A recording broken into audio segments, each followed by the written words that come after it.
Hola, ahora. Muchas gracias por venir. Good morning, thank you very much for coming. I know it's difficult to come here on a Saturday morning, and we do know that after all these routine conferences and all these parties, it's hard to come here on a Saturday morning, but thank you for being here. I'd like to thank the help of all our collaborators, sponsors. People this year have made a great effort for routine to keep growing, and this is why we have this room, an alternative room. We have DevOps, we also have talks, such as the one that will be given today. Very interesting and quirky. That really fits in Rooted. So a big round of applause for our speaker. Thank you. Hello, can you all hear me?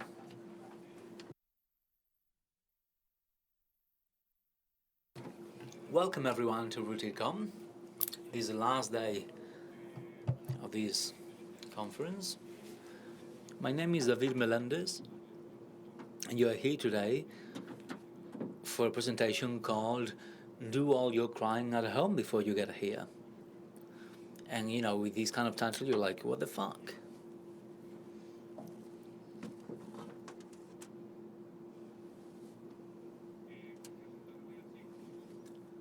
Just to give a quick introduction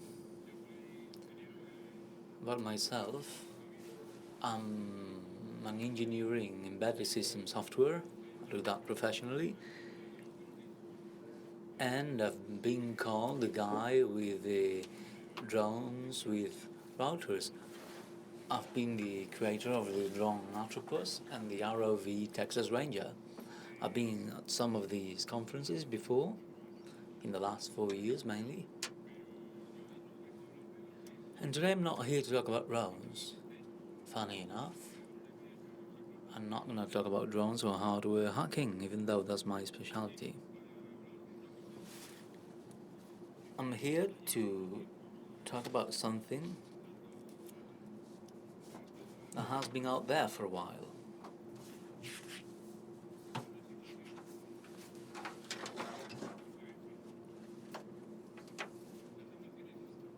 And this is the situation.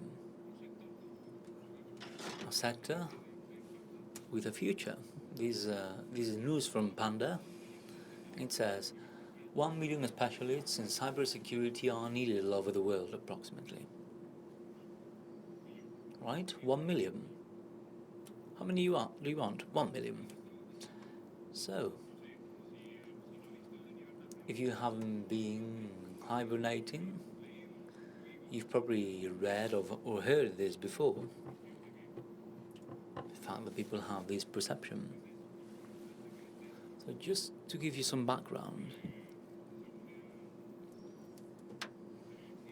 according to the NCB, the National Institute of Cybersecurity, they say, well, we estimate in Spain there are 42,500 professionals working in cybersecurity on the internet, and demand continues growing.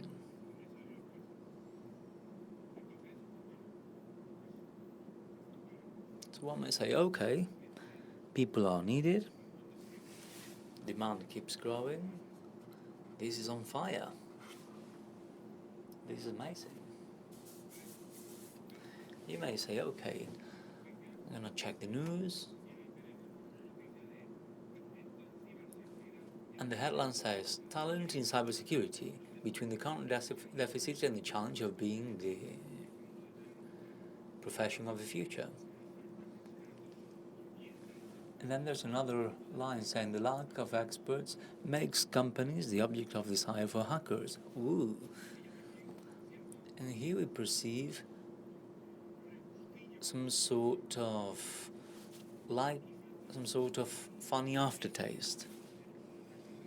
There's something that is not quite right in the market, and this is a problem. Okay, which other news from Glob?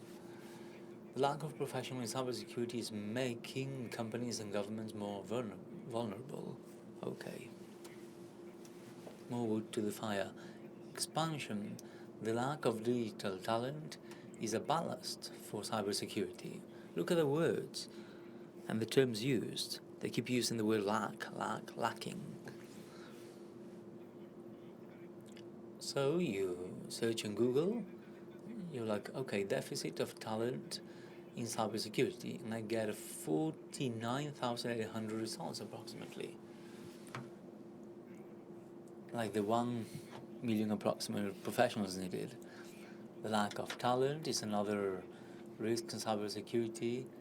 Lack of talent, and like on and on, on and on, on and on. I'm saving that job to my wife.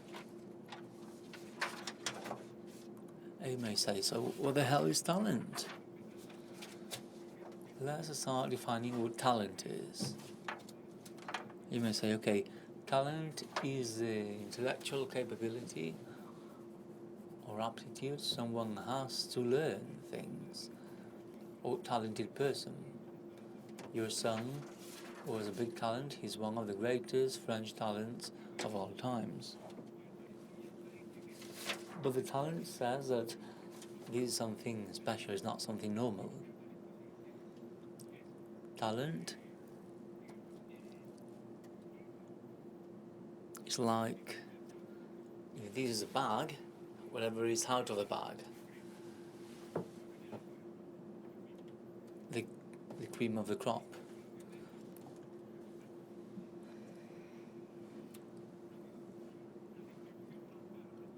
And after this we find a normal distribution.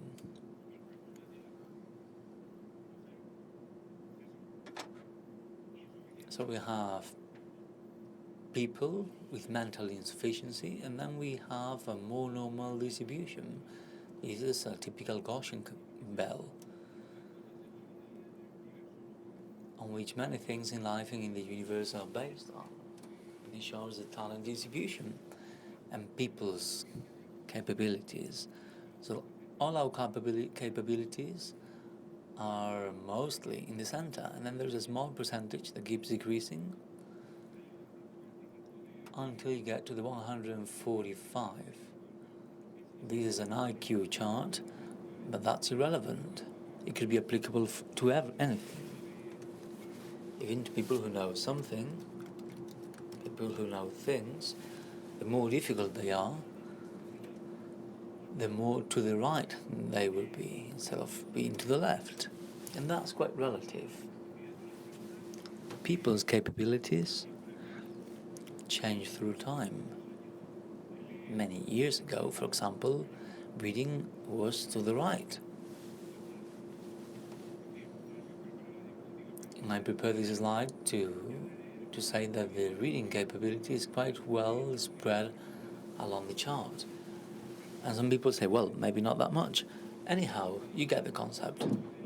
1,000 years ago, reading and writing was considered to be a talent, something special, and only the cream of the crop was able to do it. Now, however, it's a commodity and is distributed homogeneously throughout the whole chart.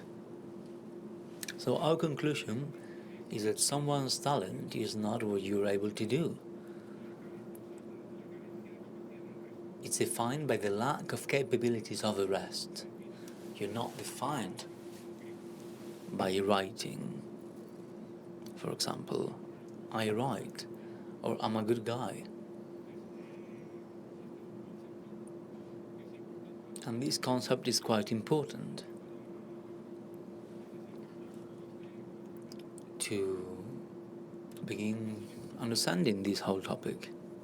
And to follow along these lines,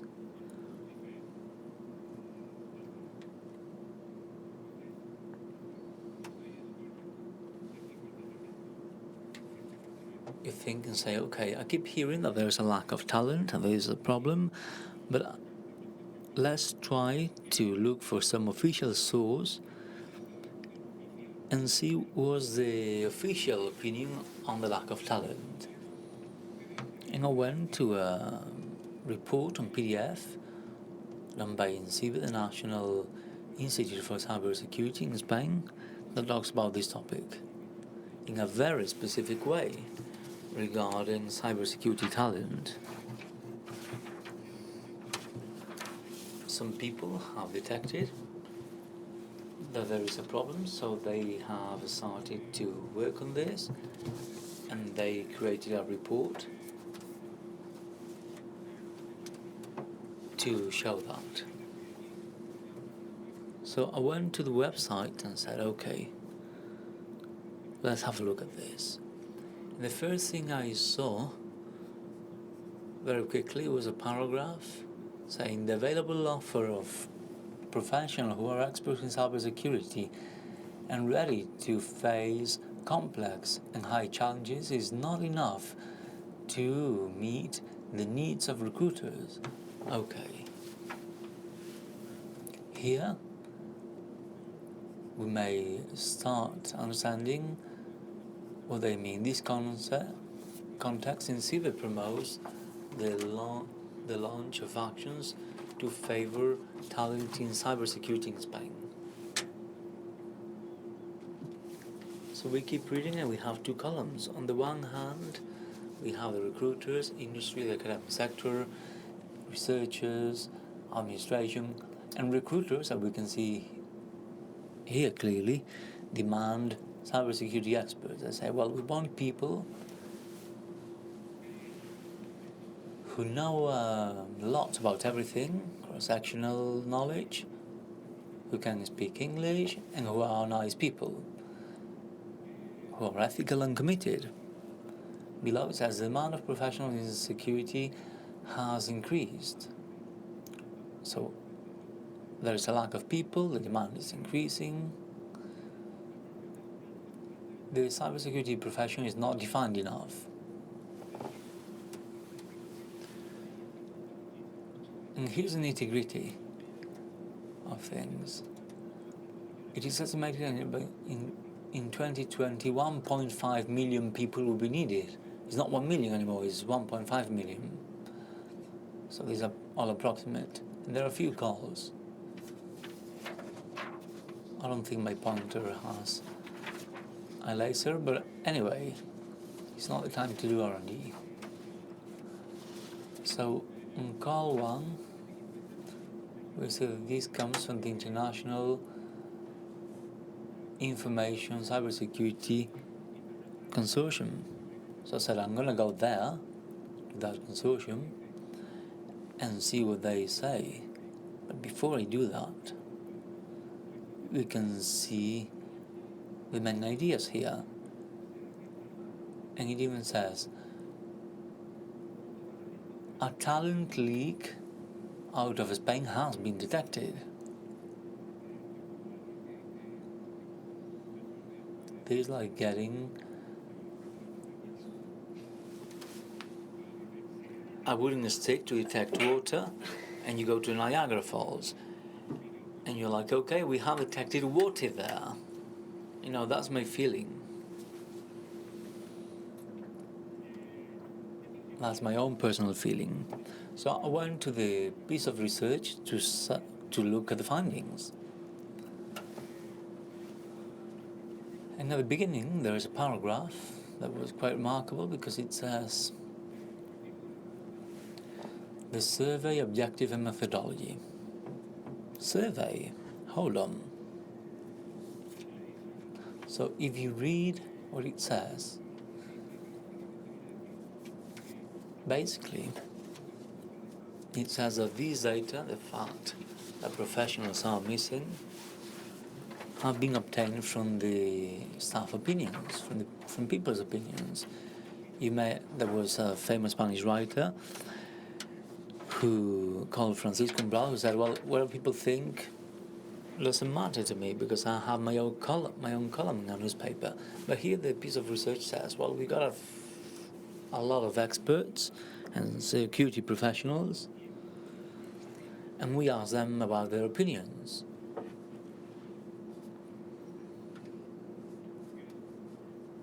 So you may go and say, hey, do you need a cybersecurity professional? Okay. Fair enough. Hey, you need a test lab. Do you want one? And you're like, okay, fair enough. You know, why not? Sure, I do want professionals. That's good, isn't it? It's a good thing.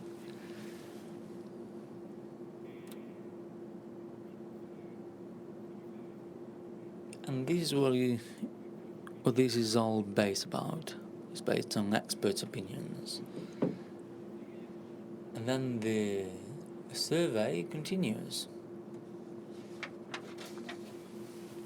Since there are no people, then there's a dramatic rise in salaries. And here you get the hint of the language used here. The fact that salaries rise is not a good thing, it's dramatic. So here there is an ambulance to begin, because of the fact that a salaries rise is dramatic, we can start crying.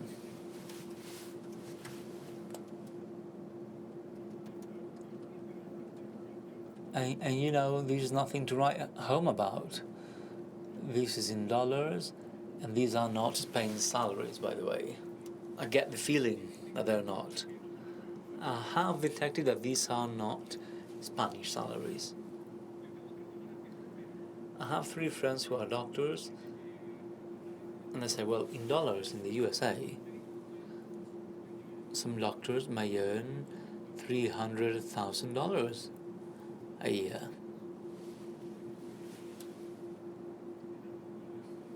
I'm not in the medical world,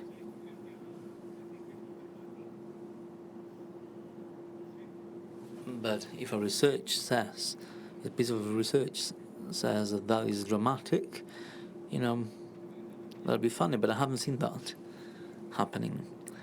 So here we start to understand the language used to describe the situation. The problem detected, mainly in this whole balance and this melee, is that there's a buffer underrun problem.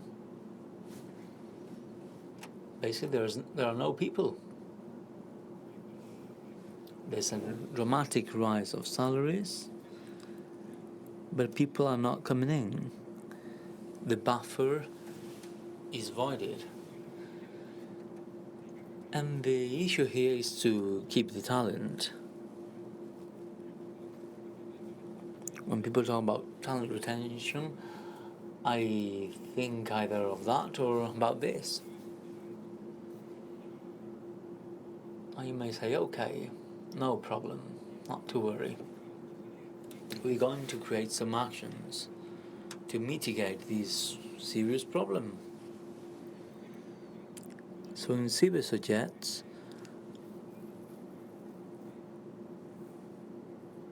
an array from 0 to 13.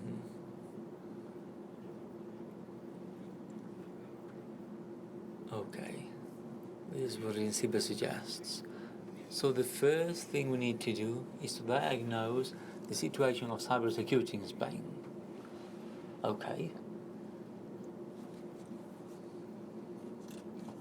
Great. Amazing.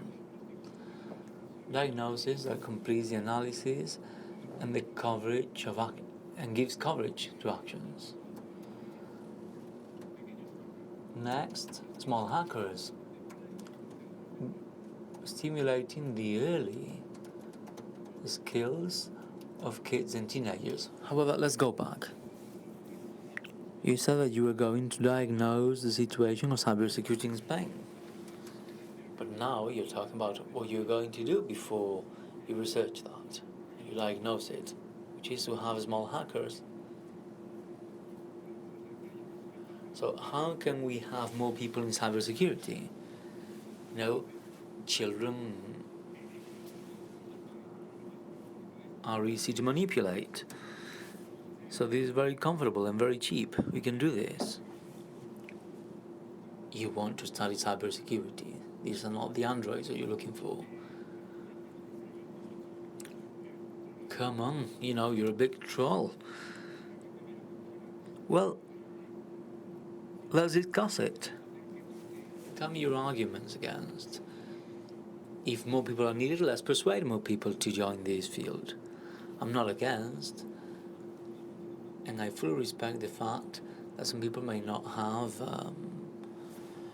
I fully respect that people should have the right education. Afterwards, it says, well, become a hacker, and I guess that any citizen will become whatever they want. Not whatever the cybersecurity experts want, because they think people are missing. So here the state, in my opinion, needs to give the tools for a citizen becoming whatever they want, instead of managing people's aspirations based on particular customer needs. Feel free to study whatever you want, and then we'll see.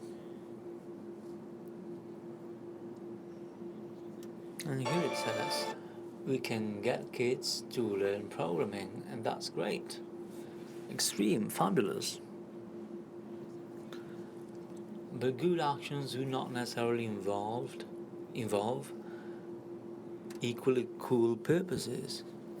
Because if we get kids to learn just because we need people in cybersecurity, that is not educating citizens,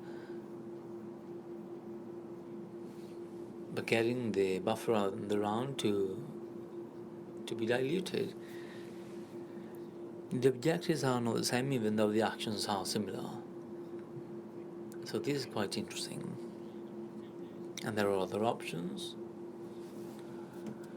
We're not going to mention them all, but they all go along these lines. Talent database, let's get everyone together. And I thought that the National Institute for Employment did this.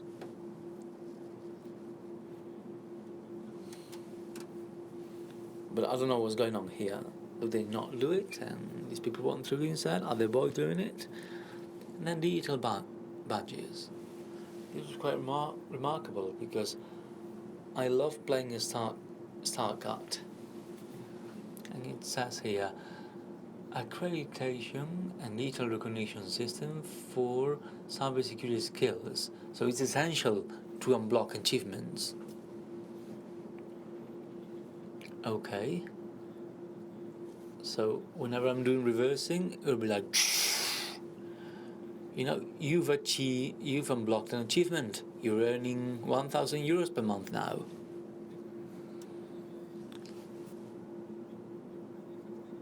And we keep breaking down this PDF, which is very, very interesting.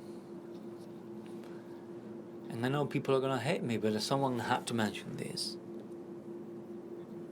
So, talent leak. And you're like, okay. It says, one of the most serious limiting elements is the talent leak out of Spain searching for attractive professional projects and competitive salaries.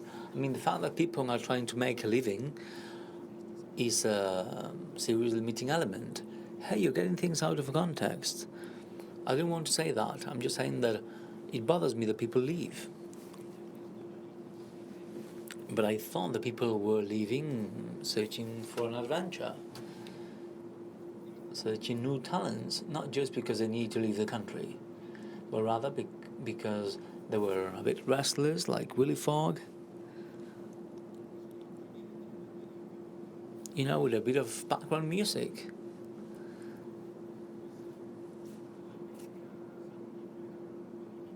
I thought that's the way it was, instead of being a serious limiting element. But there's a certain dystopy here, and there's something that doesn't quite fit.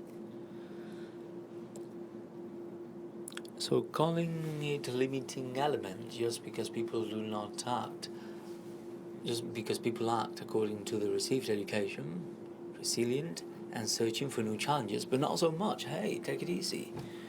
Do not be so resilient. Do you not look for so many challenges? How resilient should you be? Well, as resilient as I tell you to. And this one's good. In the basic document, because this is based on, at least on this solid document we saw earlier from that consortium. In that PDF, he devotes several pages to salaries and he gives some statistics.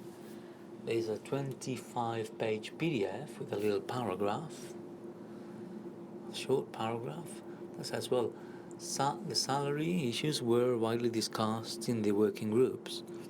And I need to congratulate from here, personally, the person who drafted a 25-page PDF document and managed to sum up all that broad discussion in 7 lines.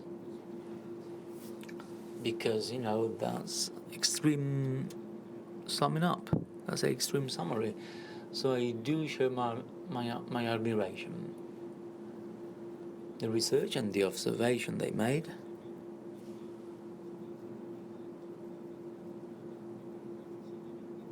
Places the average salary of cybersecurity experts between 17 and 33,000 euros per year. And this analysis comes from a sample of 59 offers published on the internet. So when people say, well, IT is the profession of the future. I went to the campus party for 10 years, and Paco Raga used to say, you're the bloody damn future. And some of us would shout out, okay, screw us in the present times. He had a speaker, we didn't.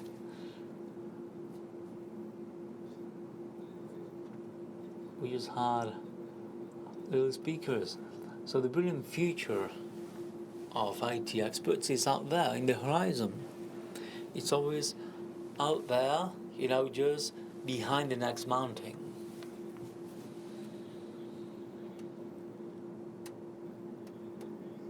And since I'm able to read and write, I've always heard this.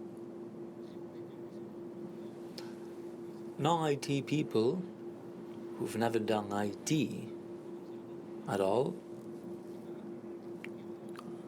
on any occasion level, even someone who's heard about a floppy disk, they feel free to comment on this and then say, hey, can you study IT? I'm going to go to my non-IT job. But it's like always behind the next hill.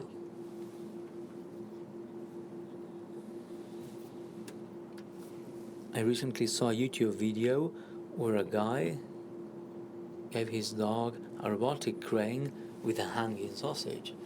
So he was managing his dog with a remote control, and he would turn the sausage depending on where he wanted the dog to go. And that's the way I felt. The future of IT. And running after it.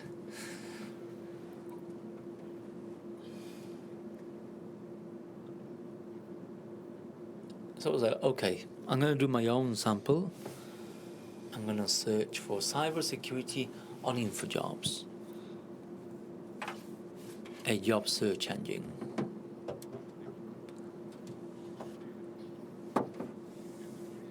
And this is great, because I said, okay, I'm going to take out the name of the companies, but I need to do a big job. I do perceive that in Spain there is a massive company called, what's it called? IELS. Important company leader in its sector. Does everyone work for that company? Who doesn't work for that company here? Everyone does. Aunque no los creíais. Even if it's hard to believe, we're all colleagues and we all work at the same place. So you start searching,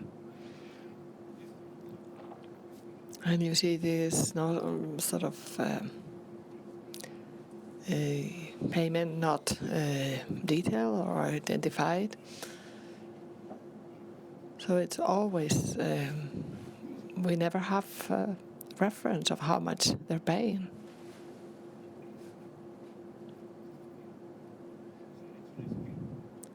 So they're all using the same script.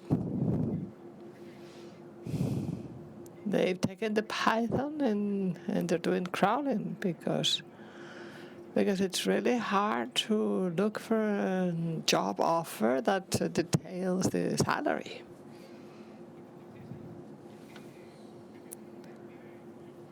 So you actually have to code a program to find one ad with the salary details. So that's my point. If so many people are missing and you're desperate to find something, I need people, then if you're so desperate, then you cannot negotiate. You're not in a situation to negotiate.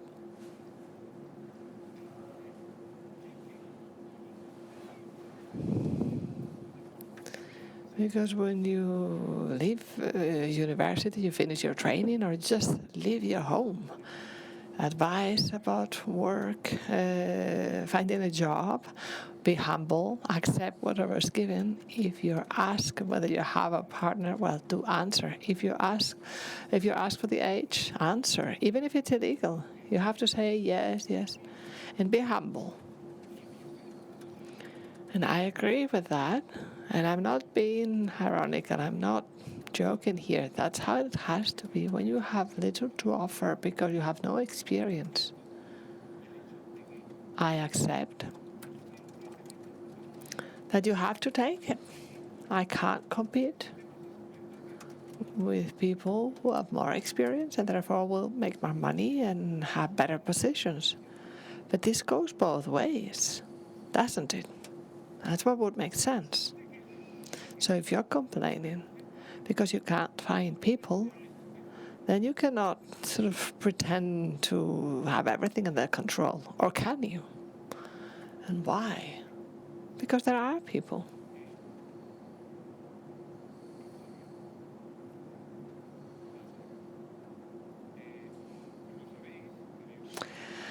As you know, I like drones, and I learned from those this backfeeding system. A system is in balance when there is a correction in the face of a distortion or a disruption. So you have an input and you have an output, and you measure the output and perhaps feed it back to the input. So if you have to stabilize the drone must perceive its own movement and act in consequence and sort of proportionally to what needs to be corrected. So if it's slanted, you would have to compensate. If it's unbalanced, you have to make a compensation to find balance again. So this is just like the market. It's a system that one would assume is self-stabilizing by applying corrections.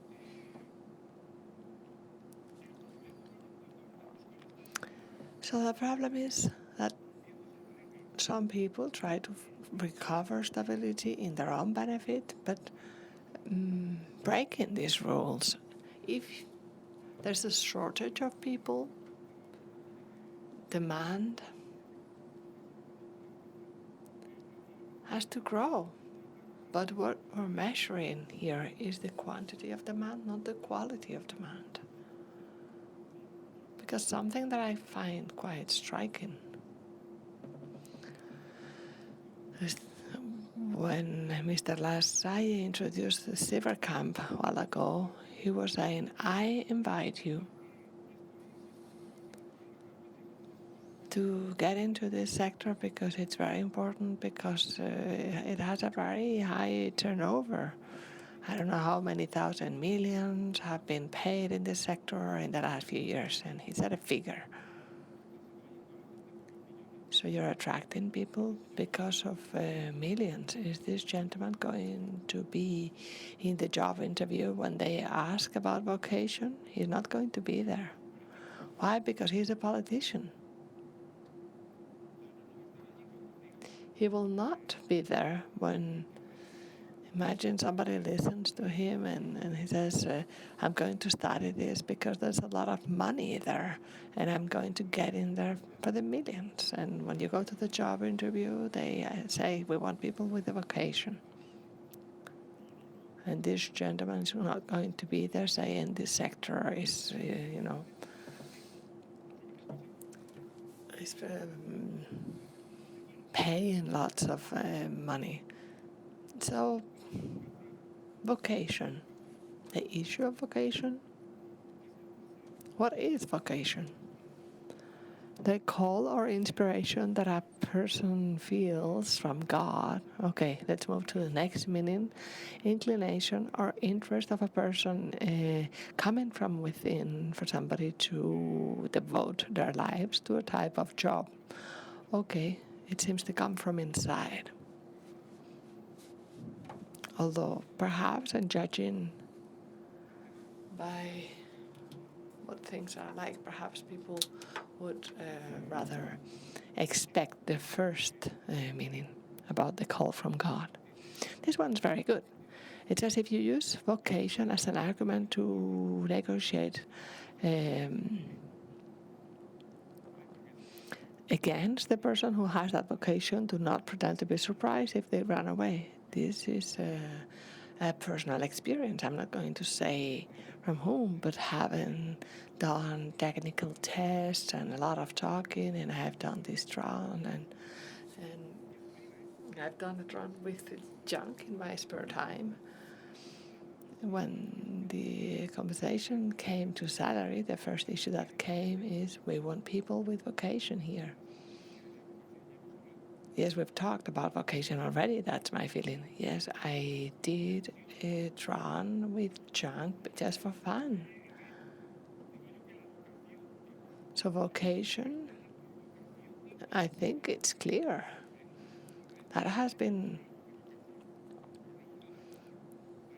already established. We're not talking about vocation anymore. So that's why I find this connection striking, because this is used to make you believe that if you do not understand my approach to vocation, you're just your only interest is money. So it's a bit like a passive aggressive syndrome. How can something good in an employee be used against them? And this is an example, vocation. And this is only the adult version of because you like computers, come on, fix it for this guy. Fix his computer. For free, of course.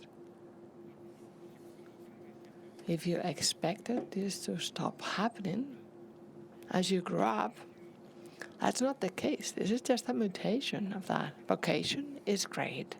It's necessary. But I'm the one who will decide where I invest my vocation. And I might even accept the job. Yes, maybe the job you're offering is interesting. But I have to decide that. You do not have to tell me how I have to manage my vocation. The title you cannot read well here, but this is the scene from Braveheart when the nobles ran away.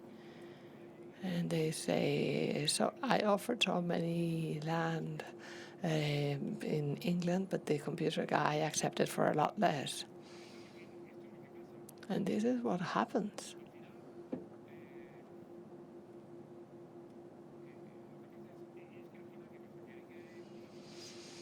So what should we do? After all, hide our vocation. It's like a pocket game.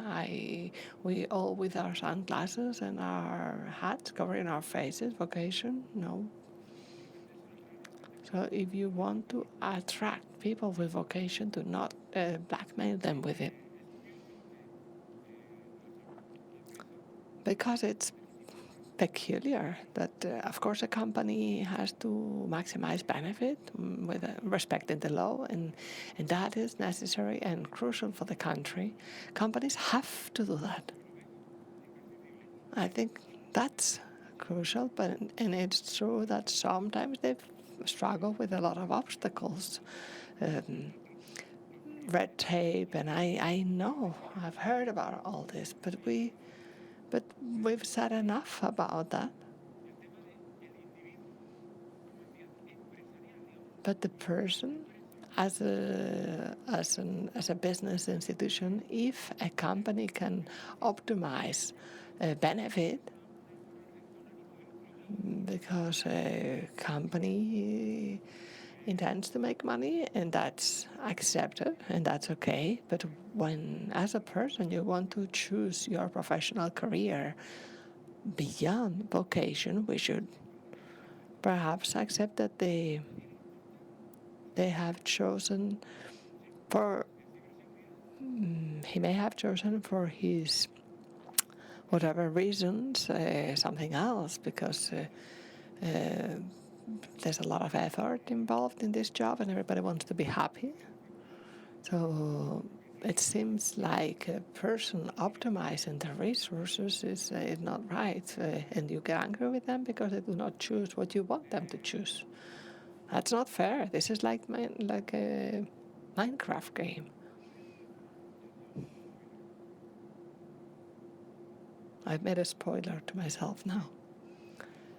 So another problem is that if in a technical job, all the recognition, because they talk about vocation, but somebody's making the money. While they're talking about vocation to you, there are other people who have no vocation but have plenty of cash. So it's not about who has vocation and who hasn't, but who is being fooled and who isn't. So if salary is a communication between two machines, in the control packages, if they are all lost, people is going to become a control packet rather than a payload. Is that bad? No, people are adapting to their environment.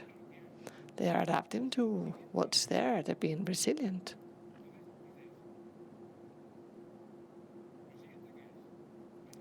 So what comes next? There are people who say, oh, it's all about having university degrees and titles. But who invented that game? Who may have invented that sort of supremacy in recognition of university degrees? Well, the people who are encouraging you to get into cybersecurity because that's the future and because there are many millions at stake there, you are feeding the monster. If you attract people for money, then there's going to be this undue emphasis on university degrees, because there'll be people who have no vocation, who are after money, and how good will they be? Some will be good and some will be in it just for the money, not to do things well, and so you're going against your own interest. This one's good because if you start telling and you start saying cybersecurity is great, please come along. There's a shortage of people. This is dramatic. People are crying in the streets because they can't find. It's really heartbreaking. And then you say, if you're selling a type of professional future, particularly from the administration, that we are all paying, if you sell a very specific professional future, the better you sell it, the worse the offer is going to be. Because I sell to you sort of a rosy future as an expert in cybersecurity, and the more people who come in, like in a bus, more uncomfortable we're all going to be. And is that good, bad? No, that's the situation, but you cannot expect people to choose a type of future based on your personal interests, because that cannot be. If you have a good product, then you don't need that much marketing. I'm not saying you need no marketing, but you don't need that much. How many dossiers are there saying there aren't enough civil servants or not enough notaries or politicians. You go to a competitive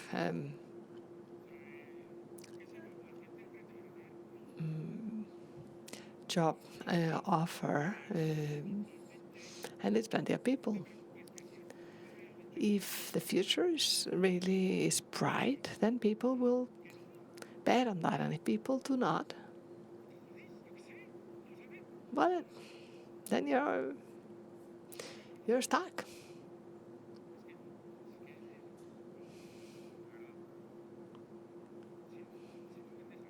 If you're selling something and nobody's buying it, who's to blame?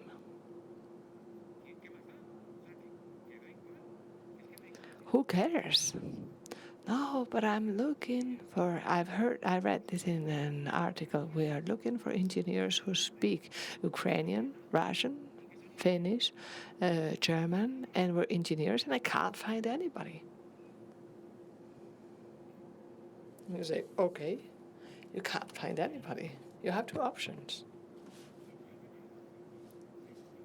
There can be several circumstances. Those people may exist, and they are your competition. That's why you cannot find them. Or if there's really nobody, I can give you some advice. Sell your company to a capital risk. Learn those languages. Become an engineer and ask for this job. Well, but that's filthy advice. Well, that's the same filthy advice you tend to get when people say, I can't find a job. And they say, well, generate your own job. So this works both ways. We all receive filthy advice, and we can spend our life with that. But this is just offer and supply, and you can't find anybody. Well, maybe they're somewhere else, and this is the best, because the reference framework for this problem is not whether the market is competitive or not. We've seen that already. If we backtrack.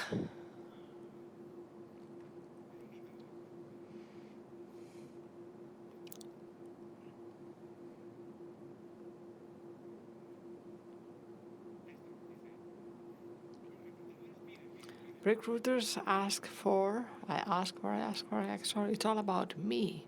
You are called to an interview. I have my own job, and they say, do you want the job for C, C++, whatever? You've only asked for things so far. What are you offering? Well, it depends on how good you are. But if dinner stewards call, have you gone bankrupt? I imagine dinner stewards. He gets up and he says, I'm going to destroy 5 companies today. I am dinner steward, and I want the job based on capacity. And if you... But there are people who are no good. Yes, but that happens all over. That's not the issue. When you're asking for something, then state your stance. And if you're pretending to be above the game, it's you're not missing so much people, or maybe you cannot afford it. And is that good, bad? Well, that's the situation. So if digital transformation runs out of experts, nothing will happen. The world will go on spinning.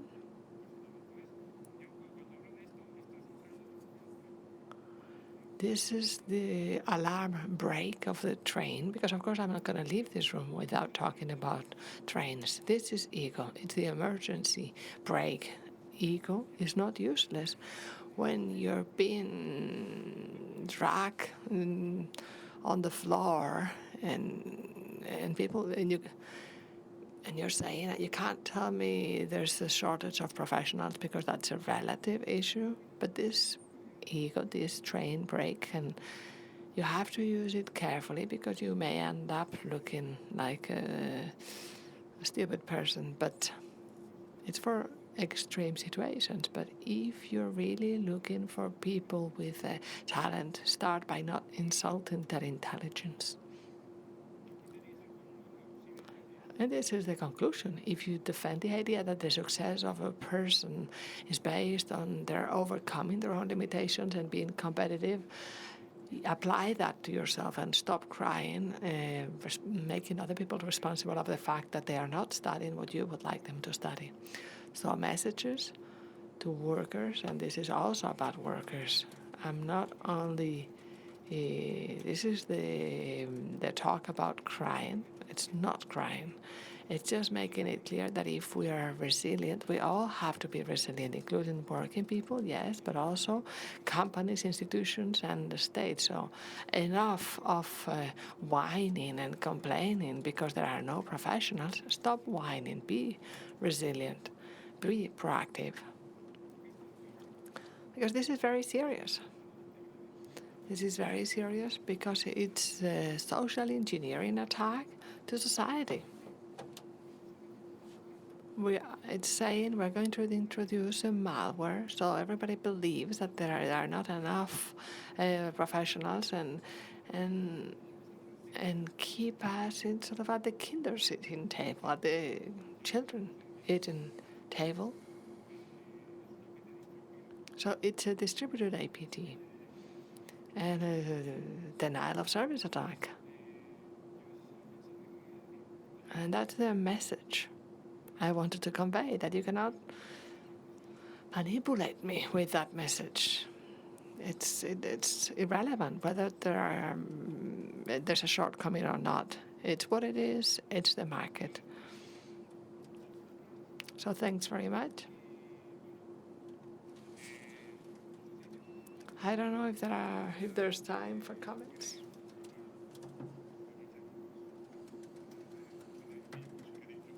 We have a couple of minutes in case you have questions.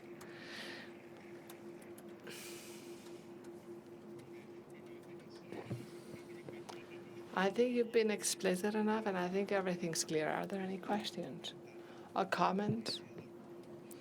Any idea you'd like to share?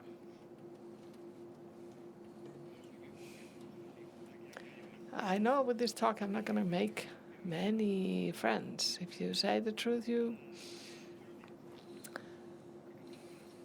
I really enjoy the talk. There's something that I tend to think. Often you're looking for information about companies in the States, and they make it very public, the salary that people make based on their position, their role, etc. But here in Spain, it's not so common, and I'm asking you, what do you think of that? How would you appreciate having a greater clarity for salary ranges? Because what you've said about sort of salary based on capacity, it's pushing salary down, and sometimes colleagues that are all doing the same job have huge differences in salary. When somebody asks, how much are you making now? And the answer is, what's it to you? There's no situation in which asking how much are you paid, in which that's good for you. If they ask for that, it's because they're thinking about the money. I'm not the one who's greedy. Just as I pick up the phone, you ask me how much am I being paid. Is this a survey or is it a job offer? And if you do that, you do it because you can. If that's being done, it's because you can do it. If we couldn't do it because there was a shortage of people, then they do it because they can. But you're saying that we are being manipulated. If you go and look in blogs where experts tell you, experts in human resources say that in a job interview you should not talk about money. You should just be interested or show an interest in the job. And you do that, they should be the ones to bring the money up. But They shouldn't start by asking me how much I'm making. If I ask for a job, then if I have applied for a job, I have to offer myself. But if they are the ones who are calling me, well, you're making the offer, and if it's the other way around, you accept it, and I tell you, and I disclose. It's not that I'm playing. It's both ways. But when you're making the offer to me, then you have to do your part of the job. It's you who has to make the complete offer in a blister. Okay. Okay, thank you. One more question?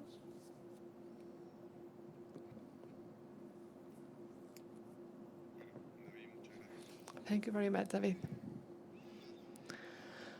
One piece of data, talking about company and how much people is missing. Before I came here to Madrid, I've been calling a lot of companies because of students, because at this time of the year I have to send students to do apprenticeships, and I have over 17 companies who need students for apprentice because they want super programmers. They have to know about everything. They all want the best.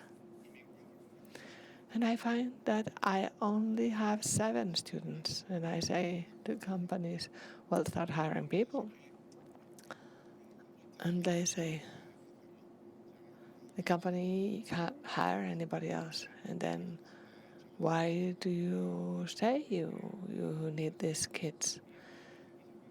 Yes, they're playing with fear. There's going to be a disaster because there are no people. This is social engineering technique.